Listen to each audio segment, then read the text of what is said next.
This is my everyday street photography kit in 2026. The gear I actually use every single day.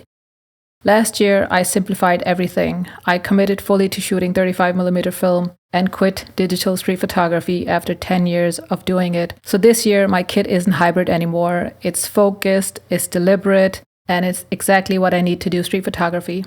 All right, let's talk about it. For years, I've experimented with a lot of different gear, so different cameras, different lenses, different setups, different ecosystems. But in 2025 and continuing into 2026, I deliberately went in the opposite direction because I've had this philosophy of less is more, especially when it comes to my street kit and my gear. And that meant that I started to strip back the gear I had and try to keep my street kit as minimal and as simple as possible. Because for me, it means that gear is less of a distraction for me now. I put more focus on making the photographs that I want to make out on the streets, and also be much more present out on the streets where the real work happens for me.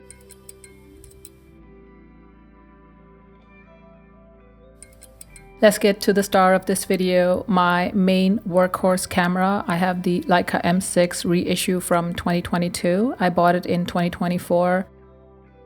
Since I sold my last digital camera, the Fuji X100V, last year in 2025, a decision that was a long time coming, and I have a video on it where you can check it out what my reasonings for that was.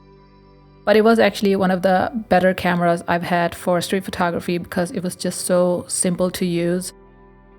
And I really enjoyed it. But I was at a crossroad where I felt like I wanted to do something different with my street photography after a decade of doing it. Honestly, I haven't regretted anything since I sold my Fuji because I feel like the film camera and shooting 35mm film now is a really nice process for me. It's a different way of making photographs.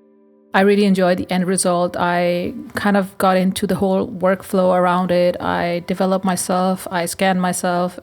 Sometimes I edit my photos, but I just love it. It's just a nice process. But I will be making a video dedicated to my analog experience now. Quitting digital photography has been the right decision for me, and it was an easy decision.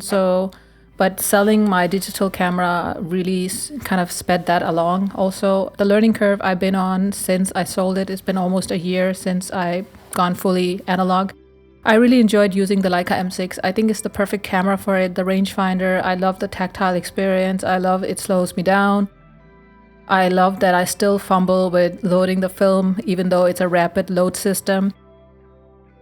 Sometimes, for the life of me, I cannot load a film, and I'm very careful because I don't want to miss shots, which occasionally do happen. But it's all those small, quirky things with that camera, and yeah, that's why it's my main workhorse camera. I cannot imagine going back to any other camera, especially right now.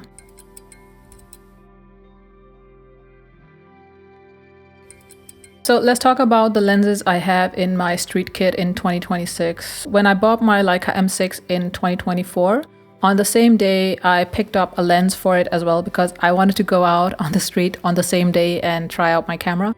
I chose the Voigtlander Ultron Mark II f2. I just love that little lens. It's small, it's compact, unless I buy another camera body, and a lot of people just love that lens. I would say I'm one of those as well. A year later, I added this 50mm. This is a Voigtlander Color Scope Bar f2.2.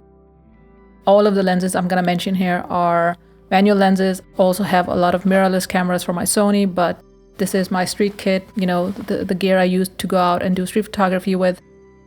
So this is the perfect pair, the perfect combo of focal lengths, like the 28 because it's wide angle, and then I have paired it with a 50. And it really fits really well with the way I like to see the streets because sometimes it's nice to have a lot more of the scene and the background. And sometimes I want to punch in, so to say, a bit more. I don't want all the clutter. I want to focus on something, specific subject or object.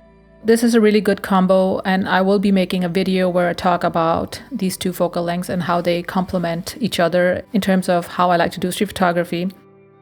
And now to the third lens, and I haven't talked about it yet because I just got it. And this is a lens I've had on my wish list for a couple of years. I didn't buy it because I just wanted to be really sure that 28mm was not just a fleeting obsession. It's a focal length that I can say is my forever focal length, and then just means that I will always pick it up no matter what. I will not be bored by it. And last 2 years have been a kind of test or trial for me to see, do I actually pick up the 28? And I would say 9 out of 10 times I do, and the rest is the 50mm. That's why I bought it. I'm talking about the Leica Summicron f2 version 3. It's the close focus one. It's a very expensive lens. I just bought it 5 days ago as of recording this video, and it's been on my camera ever since. I think the next day after I bought it, I was out with my camera, and I will be making a dedicated video on the Summicron coming later this year. For now, I have these 3 lenses. To be completely honest, I would say that the Voigtlander is going to be retired now. So those are the lenses I use for street photography.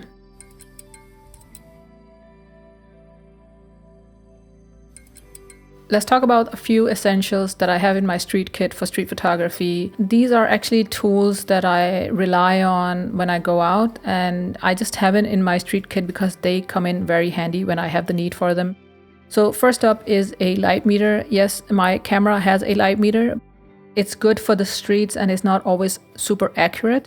So I added a handheld light meter as well. So it's the Flashmate 308X.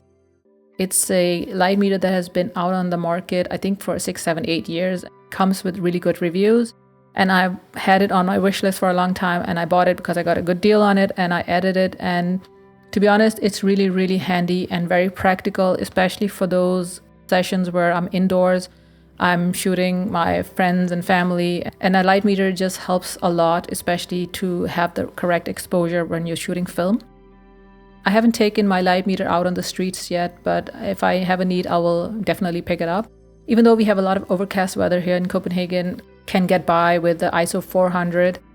But on those days where it's not enough, I think it would be really handy to have in my street kit. And the next essential is my manual flashes. So this next segment I accidentally deleted on my flashes and favorite film stocks. And since I don't have any digital camera left because I sold my Sony a7C Mark I, here is a voiceover. I have 2 smaller manual flashes that I've added quite recently to my street kit. They're very lightweight and compact and easy for me to carry with me when I need them, mostly for indoor shooting, and they perform really well. The slightly larger one I plan on using for street photography because the output is a little bit stronger. Think still life type of situations, not people. I don't have the nerve for that just yet, or maybe ever.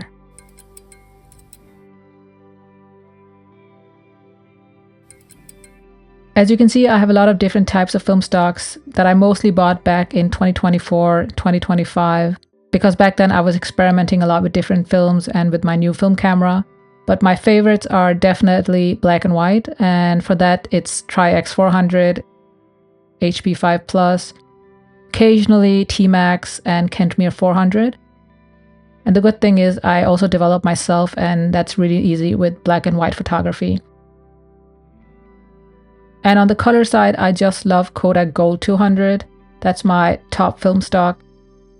If I'm feeling very nostalgic, I use Color Plus 200. And for night street photography, which I don't do much, and I used to do it a lot when I had my digital camera, I have the Cinestill 800T. So those are my favorite film stocks in 2026.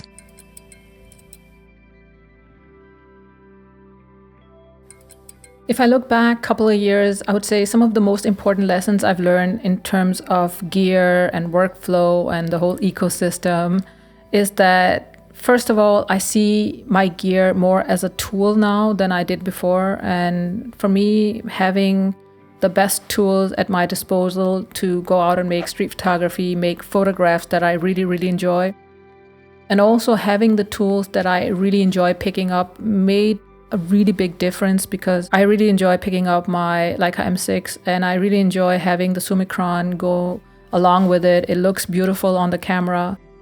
The street kit I have now, every piece, every essential gear that I mentioned has a purpose.